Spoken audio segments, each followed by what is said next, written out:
Mi hermana menor se hizo pasar por mí con mi familia política durante años y nadie me dijo nada. Hay situaciones que uno no puede procesar completamente en el momento en que ocurren porque el cerebro no tiene categoría disponible donde ubicarlas. Esta es una de ellas. Descubrí lo que había estado pasando en una conversación completamente ordinaria. Estaba hablando con mi cuñada, la hermana de mi esposo, sobre un evento familiar que habíamos tenido el año anterior. Mi cuñada mencionó algo que yo supuestamente había dicho en ese evento. Algo que yo no había dicho porque yo no había estado en ese evento. Se lo dije. Mi cuñada me miró con una expresión que tardé en identificar correctamente. No era confusión. Era la expresión de alguien que acaba de decir algo que no debería haber dicho y que está evaluando en tiempo real cómo gestionar las consecuencias. Le pregunté de nuevo, yo no estuve en ese evento, ¿de quién estás hablando? Mi cuñada dijo que quizás se había confundido. Le dije que me contara exactamente lo que recordaba de esa conversación. Y lo que me contó no era una confusión. Era la descripción de una persona que había estado en ese evento presentándose como yo. Con mi nombre. Con cosas de mi vida. Con la familiaridad de alguien que me conocía bien. La persona que mi cuñada describía era mi hermana menor. Y ese evento no era el primero. Era uno de varios. Había estado ocurriendo durante años. Me llamo Mariana. Tengo 36 años. Mi hermana menor se llama Sofía y tiene 32. Nos llevamos 4 años y hemos tenido siempre una relación que podría describirse como cercana con tensiones, del tipo de relación que tienen las hermanas que se quieren pero que tienen personalidades suficientemente diferentes como para que esa diferencia genere fricción en ciertos contextos. Sofía es extrovertida, creativa, con una facilidad para las relaciones sociales que yo nunca he tenido de la misma manera.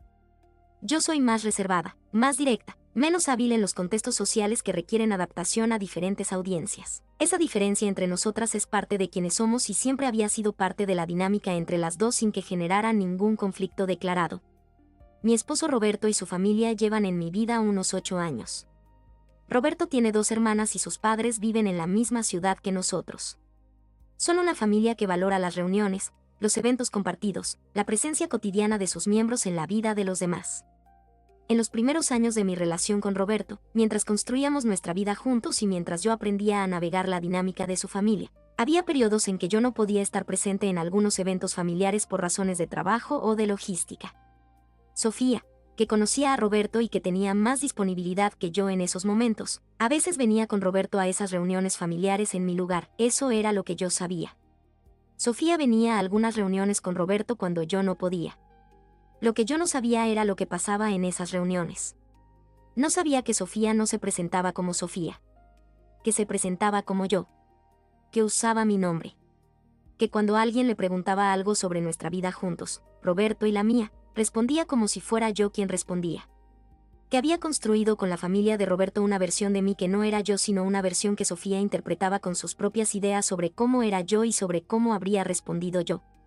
Eso es lo que fue saliendo en las conversaciones que siguieron al momento con mi cuñada. No de golpe. De manera gradual, a medida que cada conversación añadía un detalle más a un cuadro que se iba haciendo más claro y más perturbador. La cuñada que me había hecho el comentario inicial resultó ser la que menos había participado. Había asumido que había una confusión pero no había preguntado más. La suegra, me enteré después, había sabido desde bastante temprano que la mujer que venía a algunas reuniones con Roberto era la hermana y no yo. Había elegido no decir nada porque, según me explicó después con una incomodidad visible, no quería crear conflicto y porque pensaba que era una dinámica que Roberto y yo habíamos acordado. Roberto no lo había acordado conmigo. Pero tampoco lo había desmentido frente a su familia. Ese detalle también requirió su propia conversación. El descubrimiento fue gradual como mencioné, pero tuvo un momento específico en que pasó de ser confuso a ser completamente claro. Ese momento fue cuando encontré, en una conversación de mensajes entre Sofía y la madre de Roberto que aparecía en el teléfono de Roberto porque los dos habían estado en un grupo familiar, un mensaje donde la madre de Roberto le decía a Sofía algo que empezaba con tu hermana. En ese contexto, ese tu hermana dicho por la madre de Roberto a Sofía significaba que la madre de Roberto sabía perfectamente que Sofía era Sofía y que yo era yo. Que la suplantación no había sido completa ni perfecta. Que había habido momentos donde la realidad había emergido pero que había sido enterrada de vuelta en el silencio de las personas que sabían y no decían. Fui con ese mensaje a Roberto. Le mostré la pantalla. Le pregunté cuánto tiempo llevaba sabiendo lo que pasaba. Su respuesta fue de las que uno recuerda no por lo que dice sino por lo que revela sobre la persona que lo dice. Me dijo que había sabido desde hacía tiempo pero que no había sabido cómo planteármelo. Le pregunté qué significaba bastante tiempo. No quiso dar un número específico. Eso también era una respuesta. La confrontación con Sofía fue la más difícil de todas las que siguieron. No porque Sofía se pusiera defensiva, aunque hubo algo de eso, sino porque la explicación que me dio tenía una lógica interna que en cierto modo era comprensible aunque en ningún modo justificable. Me dijo que al principio simplemente no había corregido a alguien que la había llamado por mi nombre por error. Que había sido más fácil no corregirlo que generar una incomodidad, que luego la situación se había instalado de una manera que era cada vez más difícil de deshacer. Que la familia de Roberto la conocía como yo y que corregir eso habría requerido una conversación incómoda que nadie quería tener. Que no había sido su intención hacerse pasar por mí de manera deliberada al principio. Que simplemente había ocurrido y que luego había seguido ocurriendo. Le dije que independientemente de cómo había empezado, lo que describía era que durante años había mantenido activamente una suplantación de mi identidad con personas que eran parte de mi vida. Que había respondido como yo. Que había dado información sobre mi vida como si fuera yo quien la daba. Que había construido una versión de mí frente a mi familia política que yo nunca había podido ni aprobado. Sofía se quedó en silencio. Luego dijo que lo sentía. Lo dijo de una manera que me pareció que era más el alivio de haber dicho lo que tenía que decir que el arrepentimiento genuino de alguien que entiende el alcance de lo que hizo. Pero lo dijo. Y en ese momento eso fue lo que había. La conversación con Roberto sobre su rol en todo esto fue larga y difícil de maneras diferentes a las demás. Roberto había sabido. No desde el principio, pero sí desde un punto que, cuando pude establecerlo con más precisión, resultó ser bastante temprano en el proceso. Había elegido no decírmelo. Me dijo que había pensado que si me lo decía iba a generar un conflicto entre Sofía y yo que no quería ser responsable de generar. Que había preferido que la situación se resolviera sola. Que en algún punto había asumido que yo lo sabía y que lo había acordado con Sofía. Le dije que si yo lo hubiera sabido y acordado habría sido diferente. Que lo que me perturbaba no era solo lo que Sofía había hecho. Era que él había elegido no decírmelo durante el tiempo que lo había sabido. Que ese silencio era su propio tipo de traición aunque fuera diferente al de Sofía.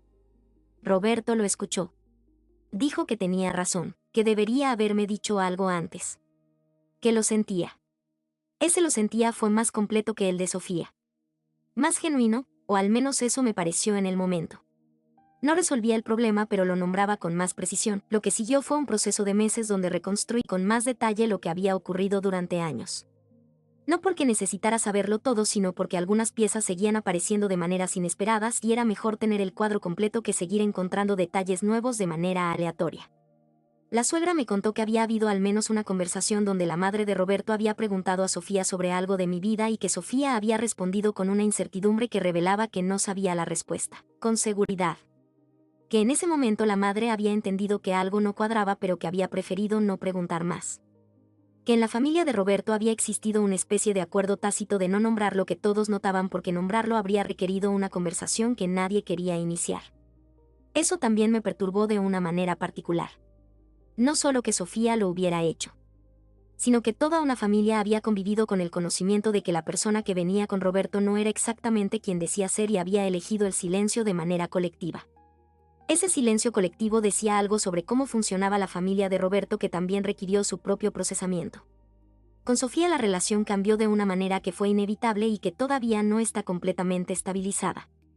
Seguimos siendo hermanas. Seguimos en contacto. Pero hay una distancia que no existía antes y que probablemente va a tardar tiempo en resolverse si se resuelve. No la distancia de la hostilidad, sino la distancia de alguien que ha descubierto que una persona que consideraba conocer tenía capacidad para hacer algo que uno no había calculado. Esa distancia es información. Puede cambiar con el tiempo si Sofía demuestra con acciones concretas que lo que ocurrió fue un error que no se va a repetir. Todavía no tengo certeza de que eso vaya a ocurrir. Lo que sí tengo es la claridad de lo que pasó y la decisión de no actuar como si no hubiera pasado. Con Roberto la situación requirió conversaciones largas sobre la confianza y sobre lo que significa ser un equipo cuando algo difícil emerge. Esas conversaciones ocurrieron. Fueron necesarias. El matrimonio siguió. pero con una capa adicional de conversación sobre los límites y sobre lo que esperamos el uno del otro cuando surge algo que ninguno de los dos eligió pero que requiere ser manejado juntos. Gracias por escuchar esta historia. Hasta la próxima. Quiero hablar de algo que no mencioné antes y que creo que es el elemento más desconcertante de toda la historia: la escala de lo que Sofía había construido sin que yo lo supiera. No era solo que se hubiera presentado como yo en algunas reuniones. Era que había construido una versión de mí frente a la familia de Roberto que tenía coherencia interna, que respondía a preguntas, que tenía opiniones, que tenía historia. La familia de Roberto me conocía, en cierto modo, antes de conocerme a mí. Conocían la versión de Mariana que Sofía había interpretado durante años. Y cuando yo finalmente empecé a relacionarme más activamente con la familia de Roberto, la versión que ellos tenían de mí no coincidía completamente con quien yo era. No lo sabía en ese momento porque no tenía el contexto para entender la diferencia. Pero hubo conversaciones donde la suegra hacía referencias a cosas que yo supuestamente había dicho o pensado y que yo no recordaba haber dicho o pensado. Yo lo atribuía a malentendidos o a que la suegra recordaba las cosas de manera diferente. Ahora sé que lo que recordaba la suegra era real. Solo que quien lo había dicho o pensado no había sido yo. Había sido Sofía interpretando a una versión de mí que ella había construido. Eso tiene algo de perturbador que va más allá de la suplantación de identidad en el sentido legal del término. Es la usurpación de la narrativa que otra persona tiene sobre ti. La construcción de una versión tuya en la mente de alguien sin tu participación ni tu consentimiento. Eso también es una forma de robo. No de dinero ni de objetos. De algo más difícil de cuantificar pero igualmente real.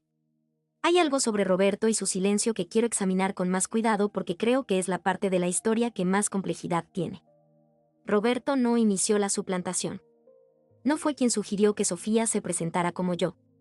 Pero sí fue quien, una vez que supo lo que ocurría, eligió no decírmelo. Y esa elección, que él describió como no querer generar conflicto, es lo que más me costó de todo el proceso. Porque entiendo la lógica. Decírselo a su esposa que su hermana se estaba haciendo pasar por ella frente a su familia era una conversación que iba a ser difícil de cualquier manera que se planteara.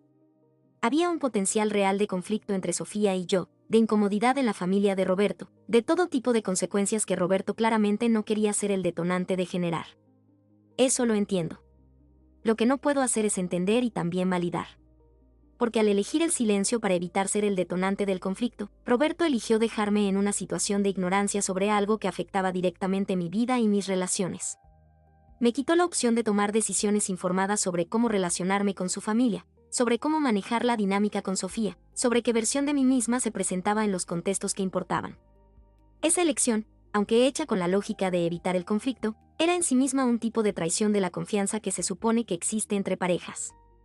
No de la misma gravedad que lo que hizo Sofía. Pero real. Y nombrarlo fue necesario para que pudiéramos procesar realmente lo que había ocurrido. Quiero hablar de la reacción de mi madre cuando le conté lo que había pasado porque fue una de las respuestas más sorprendentes de todo el proceso. Mi madre escuchó todo. Cuando terminé, se quedó callada durante un momento que se sintió más largo de lo que probablemente fue. Luego me preguntó si yo le había dado a Sofía esa oportunidad sin saberlo, es decir, si había habido veces en que yo misma había pedido o aceptado que Sofía fuera con Roberto a eventos de su familia. Le dije que al principio sí, que había habido ocasiones en que no podía ir y que Sofía había ido con Roberto en mi lugar. Mi madre asintió. Luego dijo que entendía cómo había podido empezar, aunque no la defendía. Que Sofía siempre había tenido facilidad para adaptarse a cualquier contexto y para hacer lo que la situación parecía requerir. Que esa facilidad era un don pero también una vulnerabilidad porque podía llevarla a tomar caminos que eran más fáciles en el corto plazo que en el largo. No fue una defensa de Sofía. Fue un intento de entender, que es diferente. Y ese intento de entender, aunque no cambiara lo que había ocurrido, me ayudó a verlo de una manera que era más compleja que simplemente la hermana malvada que me traicionó. Sofía no es malvada. Tomó una serie de decisiones que se fueron instalando y que nunca tuvo el coraje de deshacer porque deshacer algo que existe durante años requiere más coraje que no empezarlo. Eso también es una especie de cobardía. Pero es una cobardía comprensible aunque no aceptable. Quiero hablar del impacto que este descubrimiento tuvo en cómo me relacioné con la familia de Roberto en los meses posteriores porque creo que es la parte más práctica y más incómoda de la historia. La familia de Roberto me conocía como la Mariana que Sofía había interpretado durante años.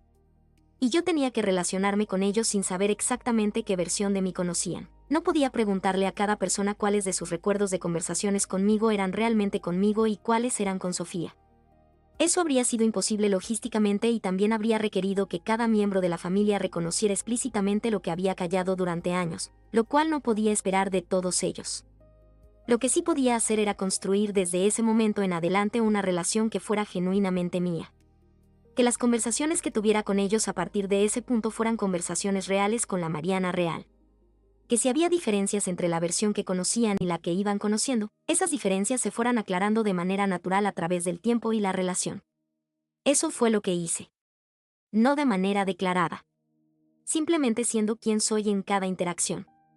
Con el tiempo algunos de esos desajustes entre la versión de Sofía y la versión real se fueron haciendo visibles. Hubo comentarios de la suegra sobre cosas que no encajaban con cómo yo respondía en la realidad. Hubo momentos donde la cuñada dijo algo que revelaba una expectativa sobre mí que no coincidía con quien yo soy. Cada uno de esos momentos era una pequeña corrección de la narrativa. Gradual, sin drama, simplemente siendo yo. Eso también es una forma de recuperar algo que fue tomado. No confrontando directamente la versión falsa. Construyendo la verdadera de manera consistente hasta que ocupa el lugar que le corresponde. Hay algo sobre la dinámica entre Sofía y yo antes del descubrimiento que quiero mencionar porque creo que tenía señales que en retrospectiva son visibles aunque en el momento no lo fueran. Había habido veces en los últimos años en que algo en las interacciones con la familia de Roberto me generaba una incomodidad que no podía localizar con precisión. Conversaciones donde la suegra hacía referencias que me parecían fuera de contexto. Momentos donde la cuñada respondía a algo que yo decía con una sorpresa que no me parecía completamente justificada por lo que había dicho. Yo lo atribuía a que todavía estaba aprendiendo a navegar la dinámica de esa familia y que probablemente había cosas de cómo funcionaban entre ellos que yo no entendía todavía. Ahora sé que lo que no entendía era más específico, que la persona que conocía no era completamente yo. Que había diferencias entre lo que Sofía había construido y lo que yo era que emergían de manera sutil en las interacciones. Esas señales, miradas retroactivamente, construyen un patrón que no había podido ver en su momento porque no tenía el contexto para interpretarlo. Eso también es parte de la historia. No solo lo que ocurrió. Lo que podría haberse notado antes si hubiera tenido la información correcta.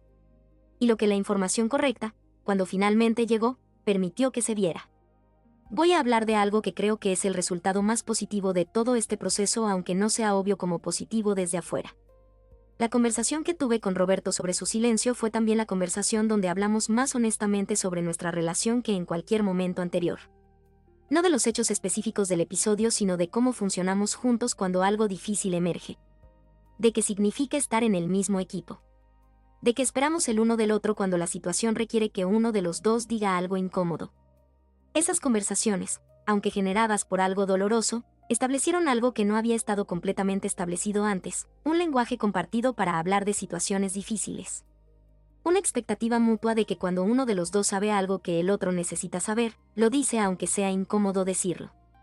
Que el silencio para evitar el conflicto no es una opción cuando el silencio deja al otro en la ignorancia sobre algo que lo afecta directamente. Eso quedó establecido de una manera que no habría podido establecerse sin el episodio. No digo que el episodio fue positivo. Digo que de algo costoso salió algo útil. Y eso es lo más que puede esperarse de las cosas costosas que no se pueden deshacer. Quiero responder algunas preguntas frecuentes porque completan la historia de manera útil. La primera fue por qué Sofía lo hizo. Ya respondí esto parcialmente, pero quiero añadir una dimensión que creo que es importante. Sofía tiene una tendencia a querer ser querida por las personas en cuyo entorno se encuentra. No de manera consciente ni estratégica. Es simplemente parte de cómo funciona. Encuentra los contextos sociales que le gustan y hace lo que necesita hacer para que en esos contextos la quieran y la incluyan. La familia de Roberto era un contexto que le gustaba. Eran cálidos, incluían, tenían el tipo de dinámica familiar que a Sofía le resulta atractiva. Cuando empezó a ir con Roberto a sus eventos, esa dinámica le gustó. Y quedarse en esa dinámica como Sofía habría requerido construir sus propias relaciones desde cero. Quedarse como yo, en cambio, era más fácil porque ya había un lugar establecido. No estoy validando esa lógica. La estoy describiendo porque creo que es más honesto que simplemente decir que lo hizo por malicia. No fue malicia. Fue la combinación de una oportunidad que apareció, una personalidad que tiende a seguir el camino de menor resistencia social y la ausencia del coraje para deshacer lo que se había instalado antes de que fuera difícil deshacerlo. La segunda fue si consideré hacer algo público, exponer lo que había ocurrido de manera que Sofía tuviera que enfrentar consecuencias sociales. Lo consideré brevemente y lo descarté. No porque lo que hizo no mereciera consecuencias, sino porque las consecuencias que me importaban no eran las consecuencias públicas. Lo que me importaba era la relación con Sofía, la relación con Roberto y la relación con la familia de Roberto. Ninguna de esas relaciones se habría beneficiado de una exposición pública. La tercera fue cuánto tardé en procesar todo. La respuesta es que todavía lo estoy procesando en cierta medida, aunque el periodo de mayor intensidad emocional ya pasó. Estas cosas no se procesan completamente de una vez. Se procesan en capas, con el tiempo, a medida que las conversaciones y los eventos posteriores van añadiendo información y perspectiva. Lo que tengo ahora es suficiente claridad para funcionar bien y avanzar. El procesamiento completo, si existe algo así, probablemente lleva más tiempo. Voy a hablar de algo que el karma de esta historia tiene de particular y que lo hace diferente de otros karmas de las historias de este canal. El karma de Sofía no fue un evento externo que le cayó encima. Fue algo que emergió de la propia estructura de lo que había construido. Una suplantación de identidad sostenida durante años requiere que nadie nunca compare las dos versiones directamente. Requiere que yo y la versión de Sofía nunca estemos en el mismo espacio informacional al mismo tiempo. Eso funciona mientras las dos esferas permanecen completamente separadas. Cuando empezaron a superponerse, cuando yo empecé a estar más presente en la familia de Roberto, las inconsistencias entre la versión real y la versión construida se hicieron inevitablemente visibles. No de manera dramática al principio. De manera gradual. Y esa gradualidad fue lo que finalmente generó el momento con mi cuñada y la cadena de descubrimientos que siguió. La suplantación fue derrotada no por una investigación ni por una confrontación deliberada. Fue derrotada por su propia imposibilidad de sostenerse cuando la realidad y la ficción tuvieron que compartir espacio. Eso también es una forma de karma. El karma de las mentiras que requieren cada vez más esfuerzo para sostenerse hasta que el esfuerzo se vuelve insostenible. Y lo insostenible eventualmente colapsa. Siempre, no siempre de la manera que uno esperaría ni en el momento que uno anticiparía. Pero siempre colapsa. Una última cosa que quiero decir sobre esta historia y que creo que es la más importante de todo lo que he dicho. Lo que más me perturbó de todo el proceso no fue lo que Sofía hizo. Lo que más me perturbó fue la pregunta de por qué nadie me lo dijo. No Sofía, que tenía razones obvias para no decirlo, sino todas las otras personas que sabían. Roberto, la suegra, los miembros de la familia que habían sido testigos de la situación. Ninguno de ellos me dijo nada. Y la razón que todos daban era básicamente la misma: no querer generar conflicto. No querer ser el que dijera algo incómodo. No querer ser responsable de las consecuencias de decir lo que sabían. Esa razón, que entiendo completamente como motivación humana, revela algo sobre cómo las personas manejan la información incómoda. Prefieren el silencio que los protege a ellas mismas antes que la conversación difícil que protege a la persona que necesita saber. Y eso, más que la suplantación en sí, es lo que más tarda en procesarse. La suplantación fue de Sofía. El silencio fue de todos. Y el silencio colectivo, cuando existe, dice algo sobre las dinámicas en las que uno vive que también merece ser examinado. Lo examino. Todavía. Con todo lo que implica. Con Sofía y su versión de mí. Con Roberto y su silencio. Con la familia de Roberto y su acuerdo tácito de no nombrarlo visible. Quiero hablar de algo que ocurrió unos meses después del descubrimiento y que le da a esta historia una dimensión adicional que no esperaba.